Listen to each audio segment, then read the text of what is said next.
ሰው የለኝም ያለ በሰው የተረሳ የዳነው መጻጉዕ ያዳነውን ረሳ። ሰላም እንዴት ናችሁ? የተወደዳችሁና የተከበራችሁ ውድ ቤተሰቦቼ እንኳን ወደ የሰማይ ጸጋ የዩቲዩብ ቻናል በሰላም መጣችሁ። እንኳን ለዐቢይ ጾም አራተኛ ሳምንት በሰላም አደረሳችሁ። ነገሮችን ከስር መሰረቱ ማወቅ ከፈለጋችሁ ላይክ እና ሰብስክራይብ በማድረግ ጀምሩ። የዐቢይ ጾምን ከጀመርን አራተኛው እሁድ መጻጉዕ ይባላል። መጻጉዕ ማለት የስሙ ትርጓሜ በደዌ ዳኛ በአልጋ ቁራኛ የተያዘ በሽተኛ ማለት ነው። በዚህም ሳምንት ጌታችንና መድኃኒታችን ኢየሱስ ክርስቶስ ፈውስን ያደረገበት ሳምንት ነው። በዮሐንስ ወንጌል ምዕራፍ 5 ከቁጥር 2 ጀምሮ ስናይ በኢየሩሳሌም በበጎች በር አጠገብ በዕብራይስጥ ቤተሳይዳ የምትባል አንዲት መጠመቂያ ነበረች። 5ም መመላለሻ ነበራት። በእነዚህም ውስጥ የውሃውን መንቀሳቀስ እየጠበቁ በሽተኞች፣ እውሮች፣ አንካሶች፣ ሰውነታቸው የሰለለ ብዙ ሕዝብ ይተኙ ነበር።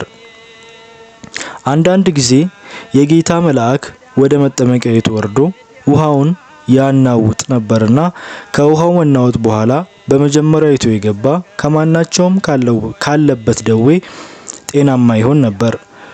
በዚያም ከ38 ዓመት ጀምሮ የታመመ አንድ ሰው ነበር።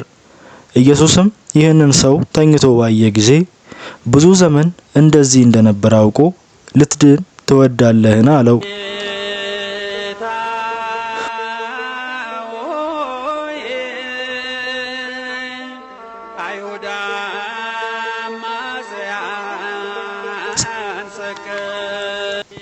ድውዩም ጌታ ሆይ ውሃው በተናወጠ ጊዜ በመጠመቂያው ውስጥ የሚያኖረኝ ሰው የለኝም፣ ነገር ግን እኔ ስመጣ ሳለው ሌላው ቀድሞኝ ይወርዳል ብሎ መለሰለት። ኢየሱስም ተነሳና አልጋን ተሸክመ ሂድ አለው። ወዲያው ሰውየው ዳነ፣ አልጋውንም ተሸክሞ ሄደ። ያም ቀን ሰንበት ነበር። ስለዚህ አይሁድ የተፈወሰውን ሰው ሰንበት ነው፣ አልጋን ልትሸከም አልተፈቀደልህም አሉት። እርሱ ግን ያዳነኝ አልጋን ተሸከም ብሎኛል አለ። እነርሱም ማን እንደሆነ ጠየቁት። ብዙ ሕዝብ ስለነበረ ኢየሱስም ፈቀቅ ብሎ ስለነበር ማን እንደሆነ አላወቁም። ከዚህ በኋላ ኢየሱስ በመቅደስ አገኘውና እነሆ ድነሃል፣ ከዚህ የሚብስ እንዳይደርስብህ ወደፊት ኃጢአት አትስራ አለው። ሰውየውም ሄዶ ያዳነው ኢየሱስ እንደሆነ ለአይሁድ ነገረ። ስለዚህ በሰንበት ይህንን ስላደረገ አይሁድ ኢየሱስን ያሳድዱት ነበር፣ ሊገድሉትም ይፈልጉ ነበር። ጌታችን መድኃኒታችን ኢየሱስ ክርስቶስ የተናቁትን የሚያከብር የተረሱትን የሚያስታውስ ሰው ለሌለው ብቸኛ የሆነን የማይንቅ ሁሌም የሚያይ የሚመለከት የሚታገስ የሚፈውስ ጽድቅን አድርጎ ጽድቅን እንድንሰራ የሚያደርግ ቅዱስ ነው። መጻጉዕም በዕለተ ሐሙስ ለምን በሰንበት አዳንከኝ ብሎ በጥፊ መቶታል።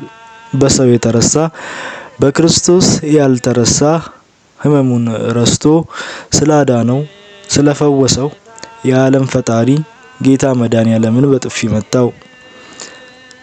እኛስ እግዚአብሔር ስንቴ ዕድልን ሰጠን፣ ስንቴስ ፈወሰን፣ ስንቴስ ድጋሚ ኃጢአት ውስጥ አትግቡ አለን። እሱ መሐሪ ይቅር ባይ ነው። እሱ መሐሪ ይቅር ባይ አምላክ ነውና ራሳችንን እሱ እግር ስር እንጣል፣ በንስሐ ራሳችንን እንመልከት። መልካም ጾም ይሁንልን። ቸር ቆዩ። ትህትናን ያድለን።